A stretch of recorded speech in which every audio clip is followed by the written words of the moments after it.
All right, Queens, welcome to another episode. I have a very special guest with me today. Her name is Chrystal Rose. She is an entrepreneur, self-love life coach, breathwork facilitator, and host of the Self-Love Breakfast Club podcast. She's dedicated to helping women to heal their hustle, make peace with food and their bodies, and step into their best selves.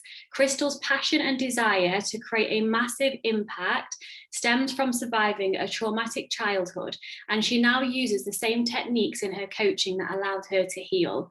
Rather than focus on the surface with mindset and behaviour change, Chrystal helps her clients achieve lasting results by getting to and healing the root cause. From high-level one-to-one coaching, her group program Pendulum, retreats in Italy, and a full-blown membership site launching very soon. I've heard about this on her podcast. Chrystal offers multiple levels of accessibility in order to touch as many lives as possible. So without further ado, Chrystal, welcome to Break Free from Binge Eating with me, Victoria. Thank you so much for having me. I'm really excited. It's an honor to have you. And usually what I do is I jump in with 10 fire starter questions. Okay. Just to put you on the spot. Great. Perfect. Okay, so let's go. So question number 1, would you rather do 1,000 chest to floor burpees or run a marathon? Oh God, the burpees, I guess. Yeah. I think I'm with you on that. What's your favorite food? Mac and cheese. Would you consider yourself an introvert or an extrovert? A little bit of both. Love. 3 things that you love. My dogs, my husband, and wine. Oh, nice. Number 5, finish this sentence. When I notice I'm experiencing a body image trigger, I... Take a deep breath. Breath, the healing breath. What is self-love not? Ooh, self-love is not narcissistic. I used to think it was. As we were growing up, we were taught that, conditioned to think that, oh, she so loves herself, like it's a bad thing. Yeah. If you could take 3 things to a desert island, what would they be and why? Something, a weapon of some sort, so I can hunt for food, a lighter, and my husband. Oh, I love that. I think I know the answer to this one already, but I'm going to ask you anyway. Dogs or cats?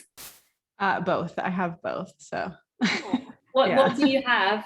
I have 2 dogs. So I have like a lab mix and a little white like pitty boxer mix, and I have a black cat that has 6 toes on all his feet. So yeah, gorgeous. He's been with me the longest. So okay, this is putting you on the spot.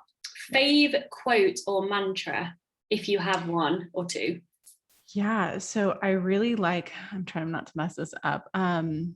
A life without passion is like a life without air. Suffocation is inevitable. Oh, I love that one. Yeah. I love that one. Thank you for sharing that. Yes, you're welcome. And last but not least, I am so grateful that you are here and you said yes, but why did you say yes to being on this podcast? Well, the fact that you're helping women with binge eating is, I think, amazing and really important, something that isn't always discussed. And we're always looking at the behavior. So I thought that this would be a good opportunity for me to come on and kind of give my perspective to it. Oh, I love that. I'm going to add that to my list of questions, actually. I'm sure we'll get there anyway. Where to start then? So if you could give our listeners just a little bit of a background story as to how your life has enabled you to show up as the Chrystal Rose that you are today. Oh my goodness. Yeah. So, I mean, I had, you mentioned in my bio, I had a really rough childhood. And I believe now, I think I spent a lot of time kind of stuck in it, and I would get really sad about it and feel like I kind of got the bad end of the stick. And more so recently, I realized that the depth of compassion that I have is because of the way that I grew up.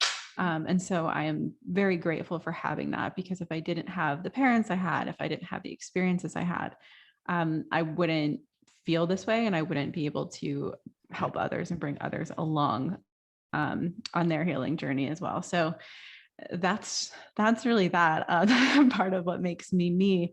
And, I've just kind of stumbled along and been willing to make mistakes and try new things. I've probably had every silly, crazy job under the sun. I have the most random employment history. I've started businesses that failed. I've started businesses that are successful and then left them. I just am willing to keep going and keep betting on myself. Oh, so much resilience in there. And yeah. how long did it take you? I mean, not that it's about a time scale, but to realize how powerful you were or are, and how that your life happens for you and not to you. Did you go through a messy why me stage? It's interesting because when I was in my early 20s, I really kind of believed anything was possible for me because I had taken agency for myself and responsibility for my life. And so I genuinely believe that. And I think somewhere along the way, I had a really rough relationship and kind of just didn't really know where I was going, starting businesses, feeling like a failure. And I think it really took my healing journey happened really a couple of years ago. Just all of this is happening for me, all of it, even the bad, and no one likes hearing everything happens for a reason. No one likes that. Yeah. And it's not helpful, when you're right in the thick of things, but, I really genuinely believe that so many things along the path were so divine in their timing and just bringing me exactly to where I belong. And so now, even when things get a little rocky, I know that, it's either a part of preparing me for the next level, or it's, maybe even just testing me, like how bad do you really want to do this? Oh yes, I love that so much, and I can deeply resonate. I remember sitting on the bathroom floor in tears, and my fiance, he's been into personal development a lot longer than me, and he was there saying, this is happening for you, not to you, and you'll look back and you'll be pleased that you feel this way. And all I wanted to do was tell him to F off. Punch him in the nose.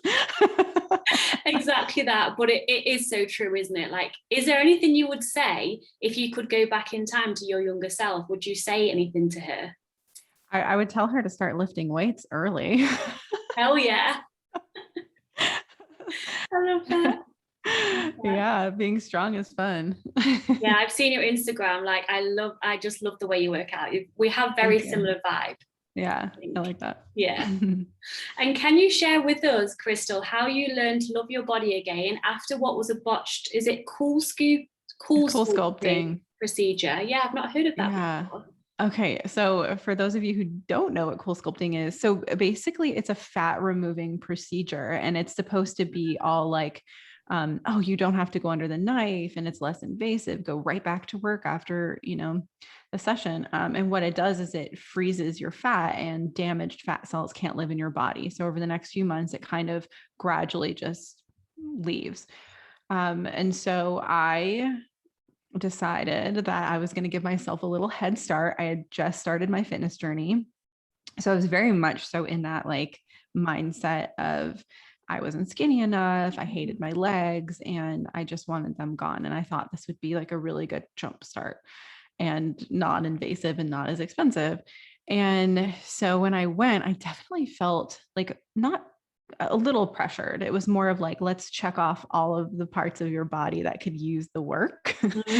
And then suddenly I was ushered into a room and they were doing financing, and it was like, oh, okay. And before I knew it, I had paid for this whole thing. And then when I went and actually did it, a few months later, I realized that it worked too well. And so there were indents on the outside and the inside of my thighs. And there's some on like my sides too.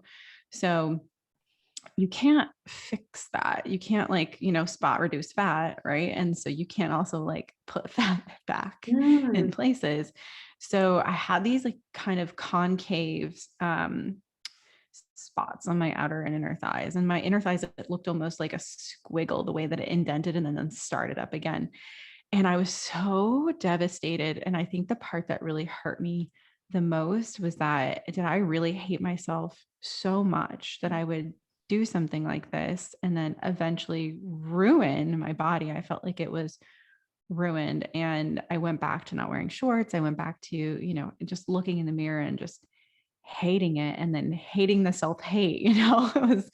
It was a lot. And I think somewhere along the lines, I don't know, I realized that there are people out there who hate their bodies that are naturally that way, right? Like cellulite and just, natural things that are normal. And here I am with something I did to myself that is not natural. And over time, it began to just not be as bad. And I was lifting and feeling strong and feeling good, and really changing like just how I viewed myself, and realizing that like, hey, I may have done this to myself, but like I'm still beautiful and I'm still worthy. And to be able to overcome that was amazing. And it was really, really hard because it got really dark there for a little bit. And full disclosure, after I became comfortable with it and I was wearing shorts everywhere, I did decide to try to have it fixed. So I did have a doctor go in there with lipo, and it's not perfect. It's still, a little messed up, but it's a lot smoother than it was.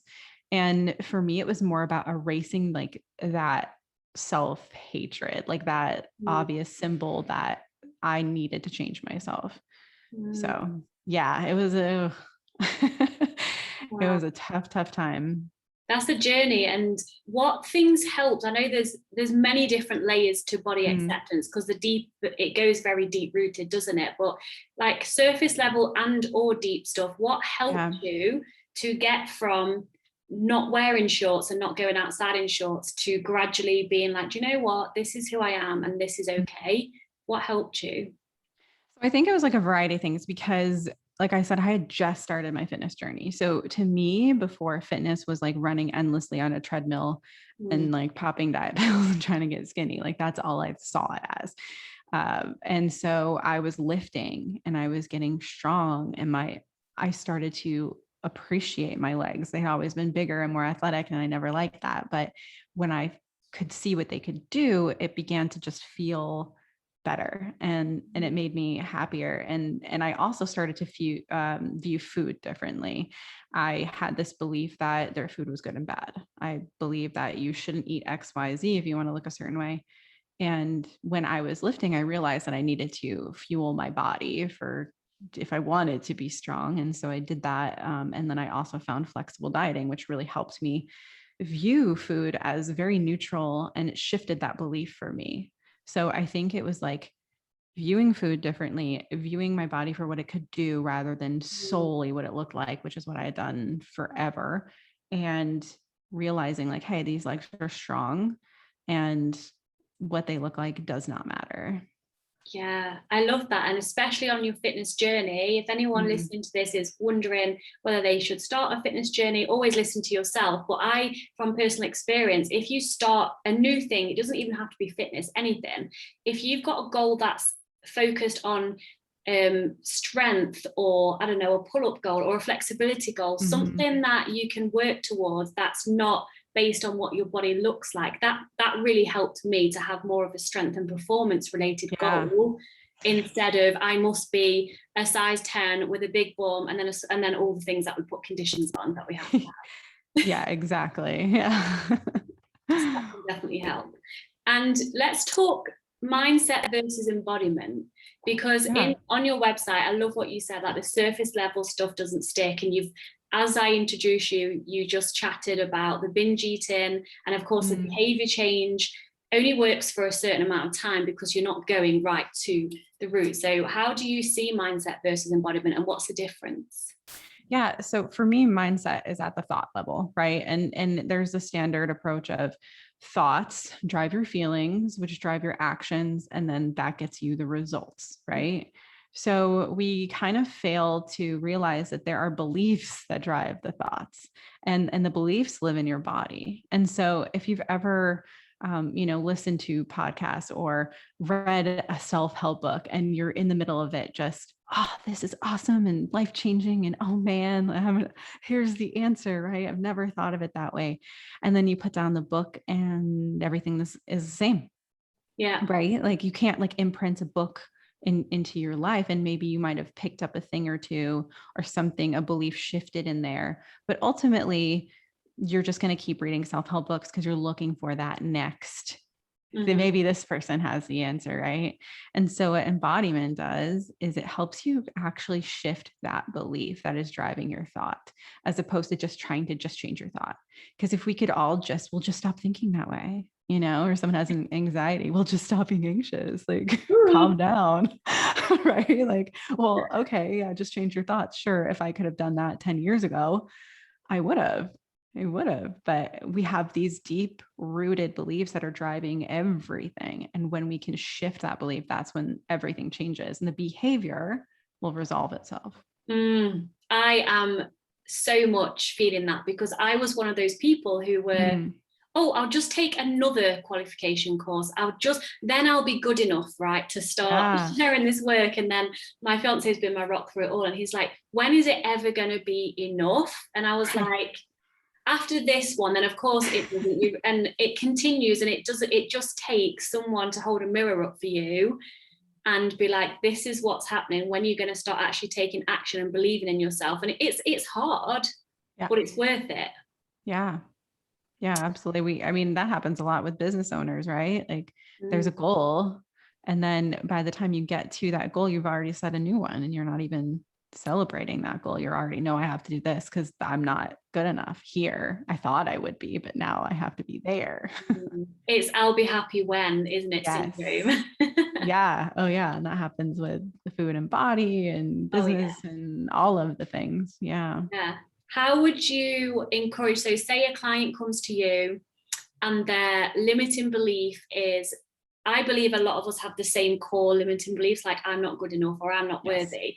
Yes. Everyone's different, I know that. How would you start to shift that within them, knowing that you can't just be like, oh, just change your thoughts and then you'll be fine? Yeah. So one of the things I like to do with my clients is inner child work. I like to find out exactly where that belief originated, because it could be as simple as you're in the second grade and a boy was mean to you, right? And as a grown-up, you're not thinking about that, because to us, we're like, that's stupid. Why would I care about something some dumb second grade boy said?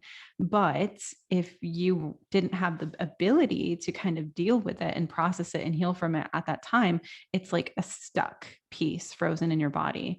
And so it needs to be addressed. And so we all have these little parts and pieces inside of us, whether your parents were amazing or if they were, not so great. There are things that come up through our whole life and childhood that are stuck with us. And we don't even know they're there because our brain is telling us, no, you're good. Don't worry about that. It's over. Move on. And so I like to bring my clients back to the scene of the crime, essentially, and we get to move in and love that part of them. And that is what starts to do the unraveling. I love that so much. I've done a lot of that myself, and it can be difficult, but also the process can be simple, and the shift, the energy shift, that feels like you've put your backpack down or something, how I would describe it. And then it's almost scary to live in the newfound freedoms. Then you have to keep reminding yourself that no, it's okay. Like I am safe, I am loved, I am worthy. And the more we show up in that version of us, the longer it sticks. And I absolutely love, there's a quote I took from your Instagram, and I love it so much. I want you to speak to that. You said, your higher self is not a better version of you. It's not you plus this plus that. What is your higher self? I loved your definition of this. Yes, your higher self is you. It's you at your core. It's you without all of the conditioning and BS and stuff that, society has put on you.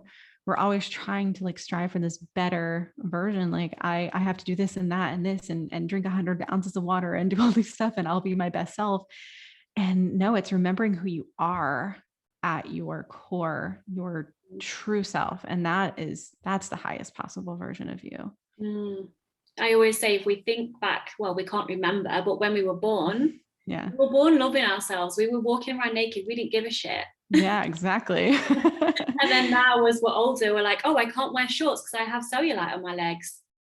Right. Yeah. We were joyous and we, we played and had fun and it was simple and we were happy with ourselves because why wouldn't we be until something happened that shifted that for us. Yeah. So powerful. And let's move on to body image specifically now then, Chrystal. So do you think that, and again, I know everyone's different, body image, is it always focused on the physical body, or can it be something deeper than that about how the person feels about themselves?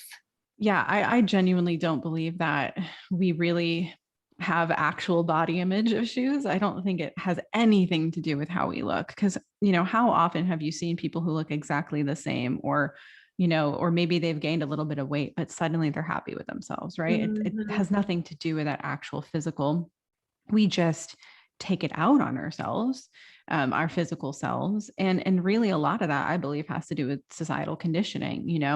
If I don't feel good enough, well, why don't I feel good enough? Oh, that's the ideal woman. I don't look anything like her.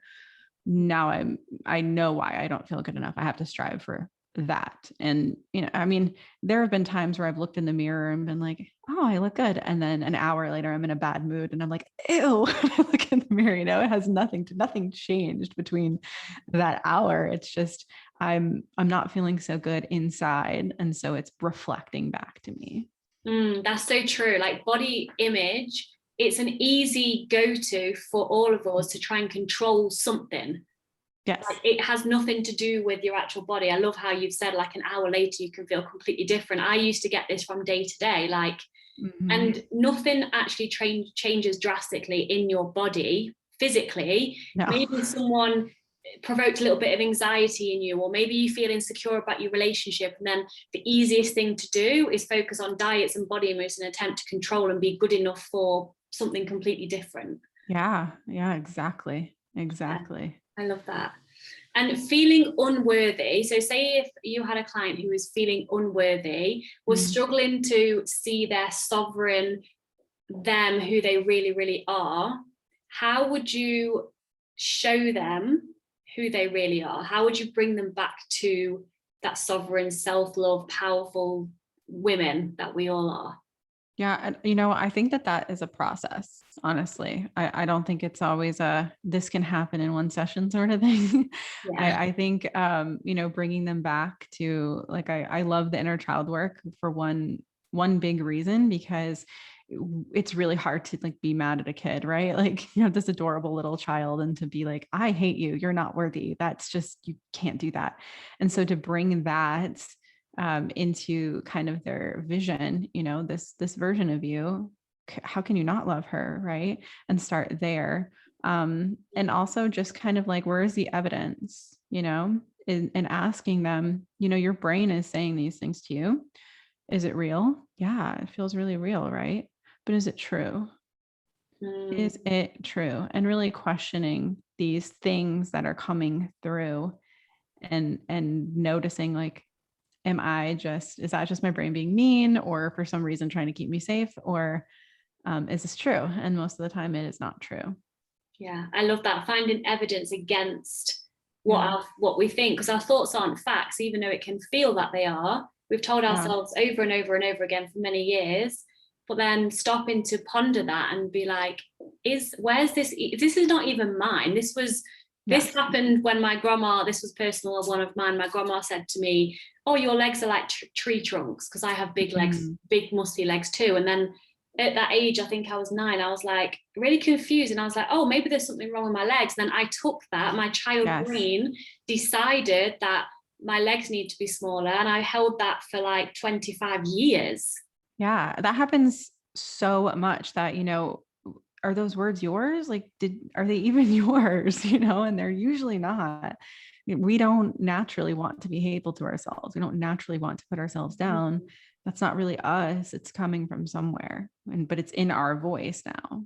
Yeah. Would you mind sharing like 1 or 2 of what you experienced as a child that you've had to go back to and heal in order to move forward in self-love? Yeah. So one big thing was that my father was pretty abusive. And so I watched him with my mother. And then also when I moved in with him as a teenager, my mom sent me away. he was abusive to me. And so that was a lot for a young little girl, and then also a preteen, kind of a tween. And I was sent away to a therapeutic boarding school that was also very emotionally and psychologically damaging, kind of one of those like Paris Hilton type places. So there was that. And then just recently, I found out that my mother is bipolar, and it made so much sense. So I had to kind of go back in time and view my childhood with a whole new lens. And there was a lot of healing there, because I was able to see, as a kid, I couldn't figure out what was wrong with me. I thought that I was, if you could really see inside my heart, then you would know I was a good kid. But my mother believed otherwise, and she told everyone else otherwise. And I couldn't understand it at all.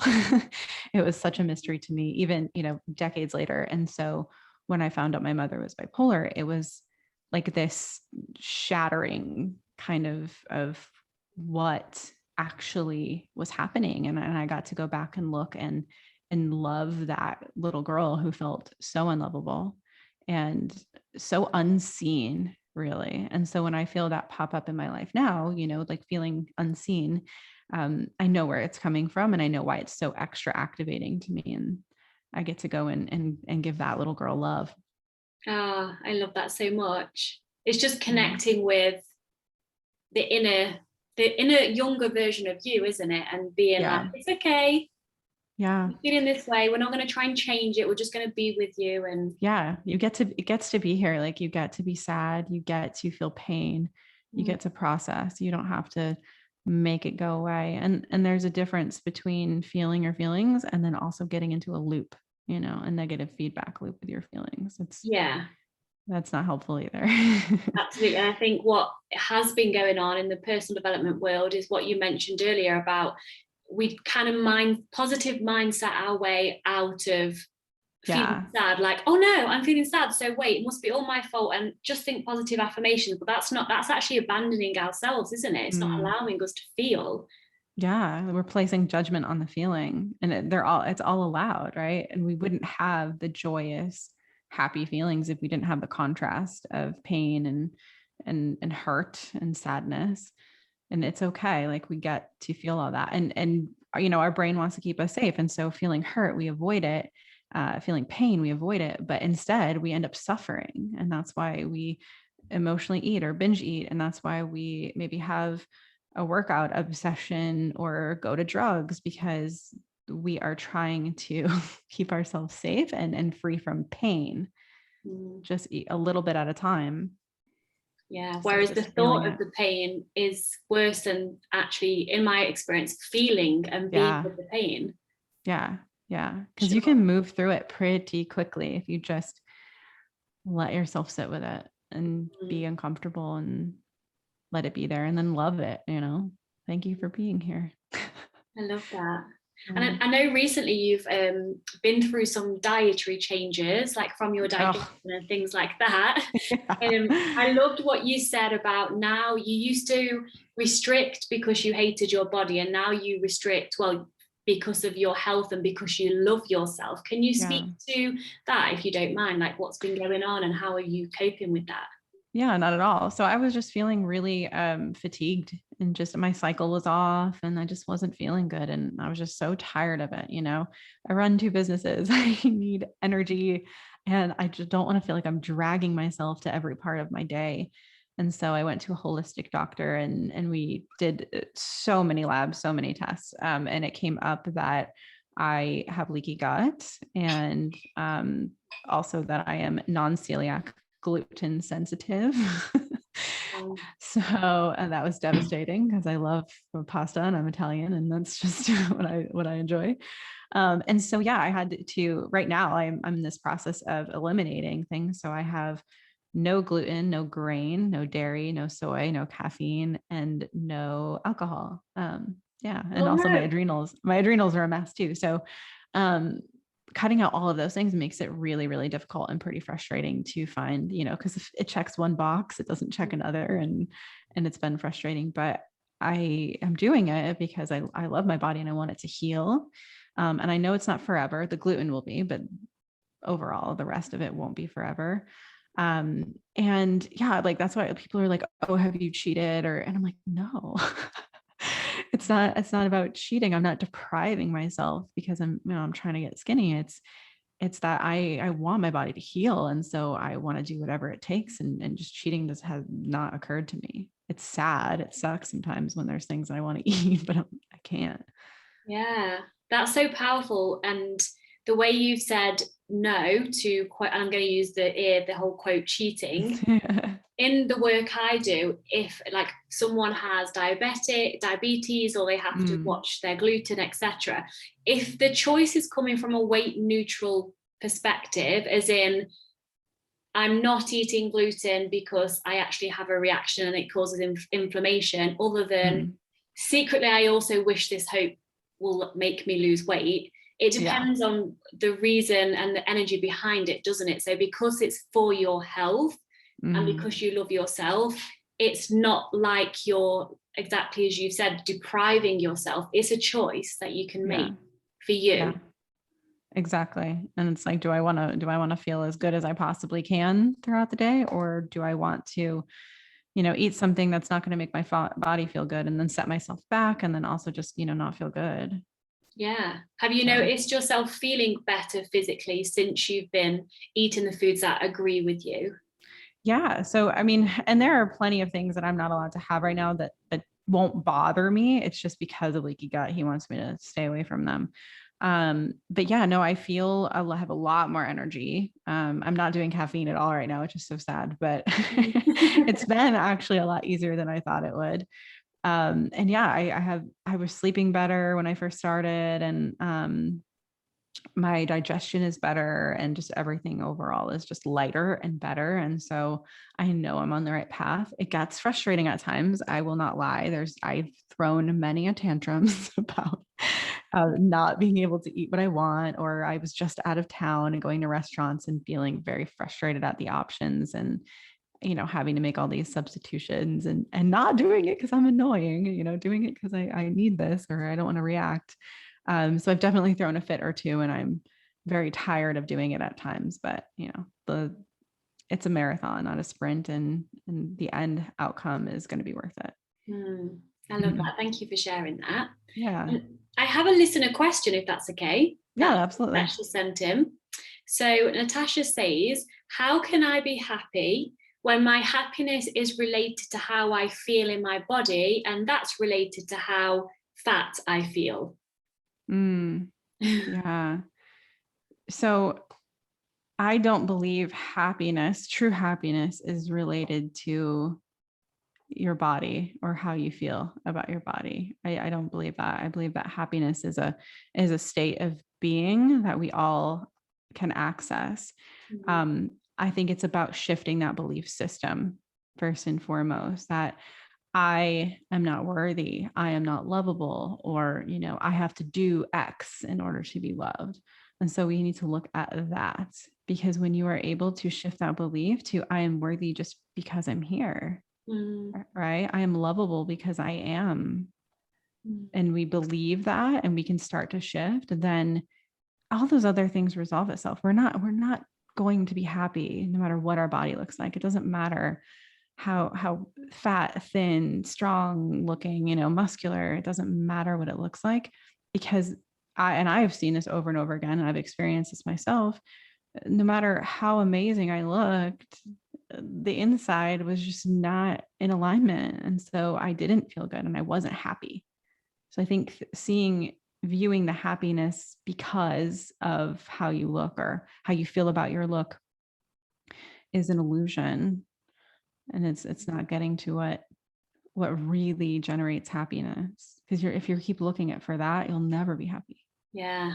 I came to that realization after 30 years of diet binge cycling, fitness modeling, being obsessed, thinking, oh, I've got the body now, and I still wasn't happy. And I was so driven by anxiety and worry, and it was this control obsession that was not making me happy. Whereas it's ironic, like you said earlier, with changing who you believe you are, changing your beliefs and coming back to self-love, because I'm the biggest I've ever been physically, but I'm the happiest and the most self-loving I've ever been. And that's nothing to do with my body.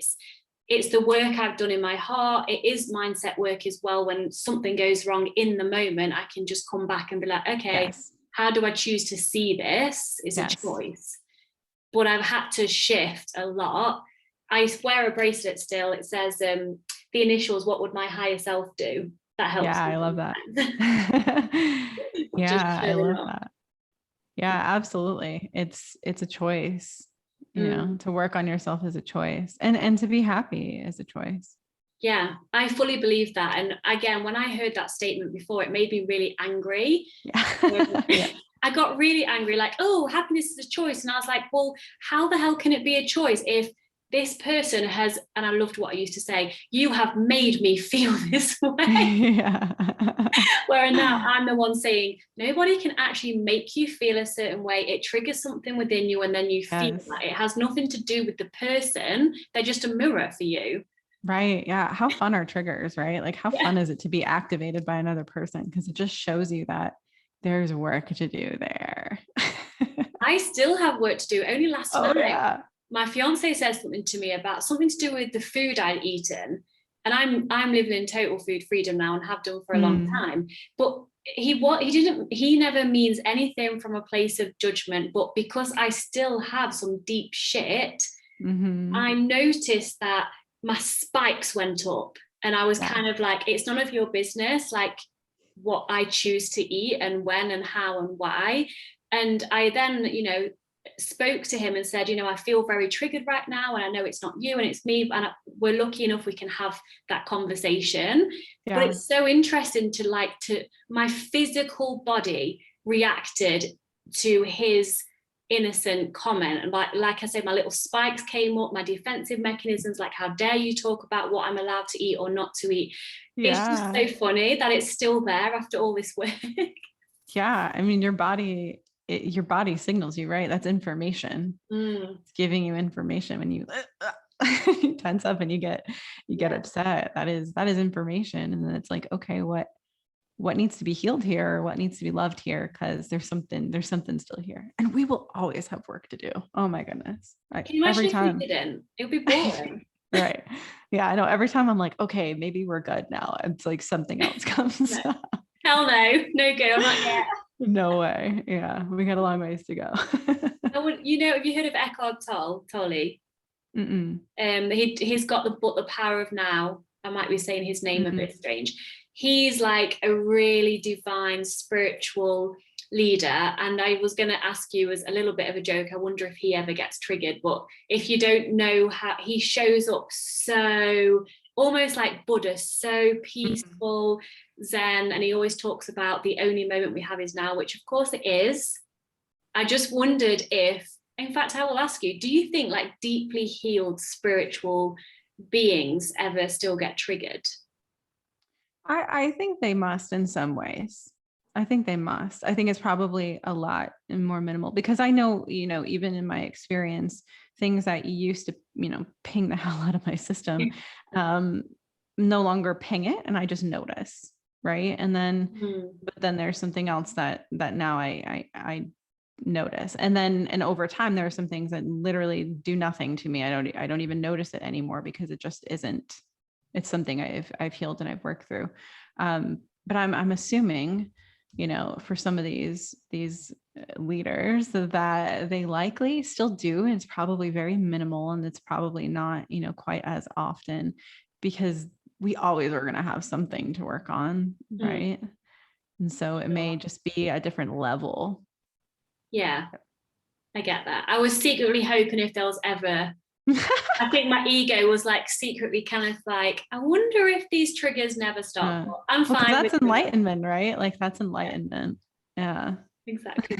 And I think it's a perfect time to move on to the word judgment. So a lot of the clients I work with, I used to be so scared of what people thought of me. What advice can you give to someone who really is so fearful of what others are going to think about them or say about them? Yeah. So I'll speak to fear, right? Like, so fear is generally just like our brain trying to keep us safe. And this was really helpful. Like our bodies and our brains, we're still running the same operating system, the same hardware as we were tens of thousands of years ago, right? Like that has not changed because you can't really upgrade our physiology. Like you just can't. So our brain hasn't really caught up. It doesn't really know that, if we turn a corner, there could be a bear there. And so it signals us all the time that we could just die. So maybe we get an email and it was kind of mean. We feel the same way that we would feel. We have that fight or flight response like we would if we turn a corner and see a bear or a saber-toothed tiger or something, right? And so our brain is telling us, don't do that. It's not safe. And we're like, yeah, you're right. It's not safe, right? And so we just allow this fear and this like 4 million-year-old lizard brain to basically tell us not to do things, because if we do, we're going to die. It's going to feel so bad that you'll die. And so I think it's building evidence. It's doing like maybe like the smallest little step forward. What is something that you're afraid to do? It's not like the end, the furthest thing that you're most terrified to do, but it's just one thing that you're afraid to do. Do it, see what happens, right? Like we all have rough first drafts. Like no one gets to escape and be amazing right off the bat on something new. Like we don't get to do that unless you're my husband. He's good at everything, but but it's like we don't get to have that. And so what if someone says something to you, right? What if someone is mean? What does that say about them, right? Like what does that say about the kind of person who feels the need to go out of their way to tell you something that might make you feel bad? Says a lot more about them than it does about you, and about you actually putting yourself out there and taking a risk and trying something new.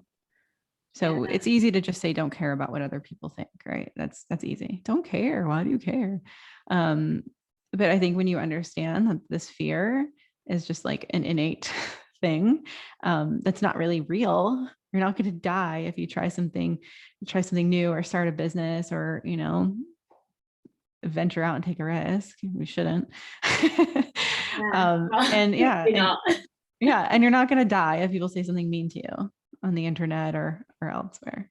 Yeah, it brings me, one of my coaches, I had a coach named Momoko, and she said to me, fear is a false experience appearing real. The acronym for that. And I absolutely love that. And it reminds me as well, during one of my many counseling and psychotherapy sessions I've had over the years, she said I was in a really bad place about my body image as usual, and I was really, really anxious about going to this works party because I'd put on loads of weight again, because I kept going up and down, and I was at my heaviest again, and I was really, really scared about getting dressed up for this party. Everyone expected me to be there, blah blah blah. Also had the pressure of last time most of them saw me, I was doing like kind of some modeling work, so I was like a lot smaller, and I was so petrified of the judgment. And I remember she said to me, okay, let's say you go to this party, and let's say, because you don't know, because they're unlikely going to say it out loud to you, but let's say the worst thing happens and they think, oh,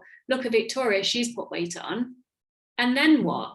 And then I remember sitting there, my mind just completely blew, because I was like, and then what? And I couldn't answer because nothing. And I remember exactly where I was sat. I remember the smell of the room. Like for me, that was a prominent moment on my journey where something just switched. And although of course it didn't just make me magically better, and I didn't just go and show up confidently, something inside me just switched, as in to say, it doesn't matter because I'm not going to die anyway. Right.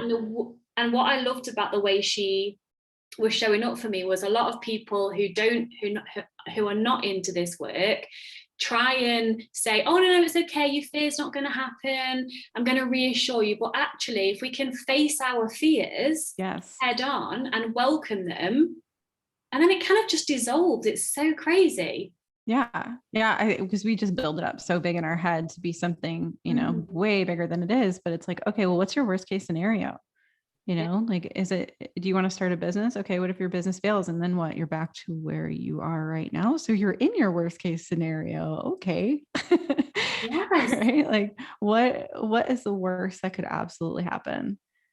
And I love that. But then you've also learned, if you're in the worst case scenario, you're back where you started, you've actually got knowledge from the quote fail that you didn't have before you didn't do anything. Exactly. You've evolved and you've grew as a person every time. Yeah. We need it. We need adversity to grow. Like life is not just going to be smooth and flowy all the time. We all wish it could be, but it's just, that's not how it works. No, it's messy and wonderful and unpredictable and hard and lovely and all the things. Yes. And talking about business, do you have your own business with clothing for women who actually train and have muscles? Yeah. So when I got into my fitness journey and I was in it for about a year or so, my body really shifted and changed. And it was probably the first time I went into a dressing room and felt good. And I was like confident and I liked how my body looked, and then nothing fit me. Yeah. I was so angry. I left in with angry tears because I just spent 2 hours trying on clothes. I went in so many departments and something would be fitted here, gapey there, the waist would be huge on me, but then my butt and thighs were being strangled, and it was just really frustrating. And that's where I just was like, someone should do something about this. And then eventually a couple of weeks later, I was like, okay, why not me? I couldn't stop thinking about it. And so I just decided, and there were many evolutions of the business model and the business. We started trying to really reinvent the wheel and we just didn't need to. But yeah, now we are a boutique that I especially go out and hand select items for the store that are made to fit women with muscles and muscular frames. The curves that the mainstream fashion industry aren't really looking to support. So yeah. Wow. I definitely need to investigate with you because I have the same problem. I've got big legs, big bum, small waist, big arms, big back. Yeah. And it's hard. It's even hard, for me, trying to find these things is a real challenge because I'm buying wholesale. And so I have to, is this going to work? Is this cut the right way? And sometimes I've bought stuff and it showed up not the right fabric breakdown or just something that won't work. And then I have to either eat the cost or try to get it sent back. And, it's rough because what's out there right now is not very inclusive. It's just not in the boutique world. And then for someone small like me, I can't make all of our stuff and make sure I can be majorly size inclusive. So it is very challenging. And I've had many girls get mad at me for certain things. But I just know that I'm doing the best that I can and I'm trying to serve who I can. And that's all I can do. Exactly that. And let's talk about the Self-Love Breakfast Club and the exciting news that's coming up with that. Yeah. Share. Yeah. So I've had the Self-Love Breakfast Club podcast for a little bit now, a couple of years almost. And for me, it was about I love community building. I built a community around the store and it's just such a safe, wonderful environment. And I thought, I want to do this, but on a different level, on a level where we're all working on ourselves. And so after doing the podcast for a while, it was kind of like, okay, what next? And a community just felt kind of natural. So I'm in the process of, it should be really soon. I had kind of tried to make myself force the launch. And I realized I don't have to do that. Let's slow down and just let it flow. But yeah, it's just going to be this beautiful community of women who we're all owning our own shit, right? We're all showing up and it doesn't matter what your beliefs are. It doesn't matter who you voted for. We don't care about that. You're here because you're working on yourself and you want to be a loving, kind human to yourself and others and support other people in their journeys.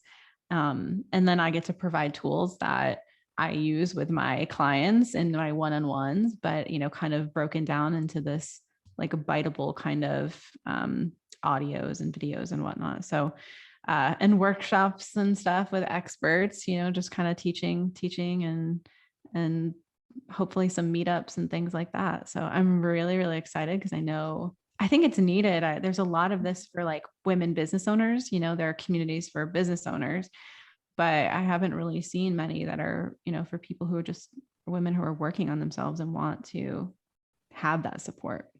Yeah, that is so exciting. And of course, I'm going to link everything below anyway. Is there a sales page or a landing page or a wait list they can go to for that? Yep. Just selflovebreakfastclub.com. Amazing. And I looked at your website. You're not taking one-to-one clients at the moment. You're full. Is that right? Is there a wait list for? So right now, I'm actually in the process of, I'll be shifting my offers for next year. I have clients that have been with me for almost 10 months. They'll end in October.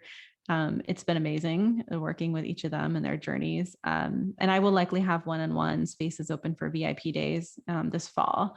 So there is that. And then there will be like some one-on-one opportunities, but I definitely won't have quite the time commitment that I had before, which is good. I think it's good for both of us, Yeah. And then this membership is the way to go if they want to work with you and have access to you and your wisdom and all those things. Yeah. And like, maybe you're not ready to do invest in yourself and do a full one-on-one or join a group program, or, maybe you just want to start small and get a little taste of things.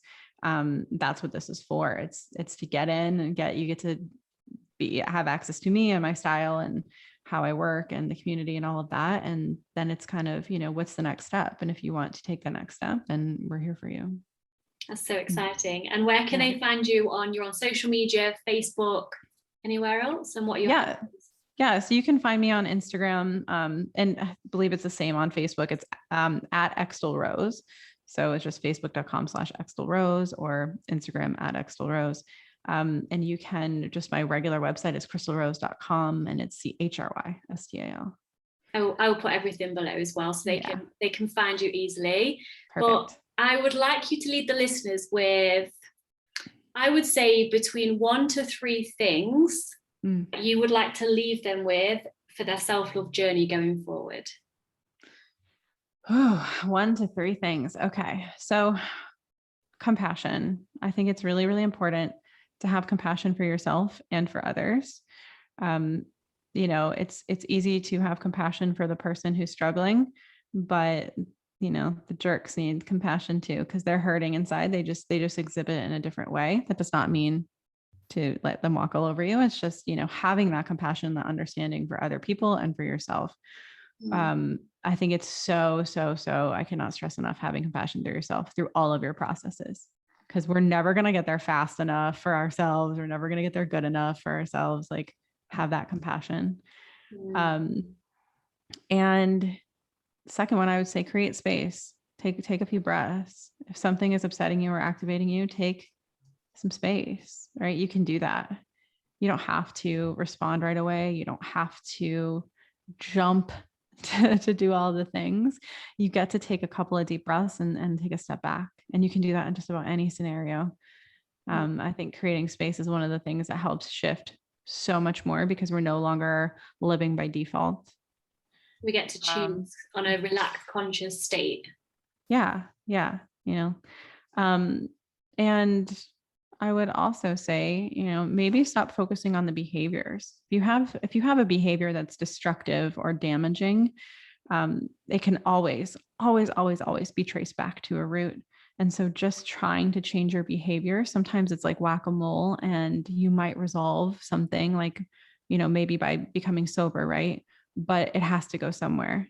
So then what's the other thing? So rather than play whack-a-mole with your behaviors and trying to change your behavior, maybe look a little bit more inward and just see, where did this stem from? When did I start this? What was the feeling attached to it? What was the, that feeling, what was attached to it? And then the words, essentially, and how can I love that part of me more? Wow. I love those. Thank you so much for welcome. Sharing your wisdom, your time, your energy. The time has literally flew by. And I will obviously link everything below so they can find you. And I just want to thank you again, Chrystal. And I'm excited for your membership and for where you're going to take it. Thank you so much, Victoria. It was wonderful talking to you. I really enjoyed it. Thank you. You're so welcome. I'm sending you so much love, and we'll speak soon. Bye-bye.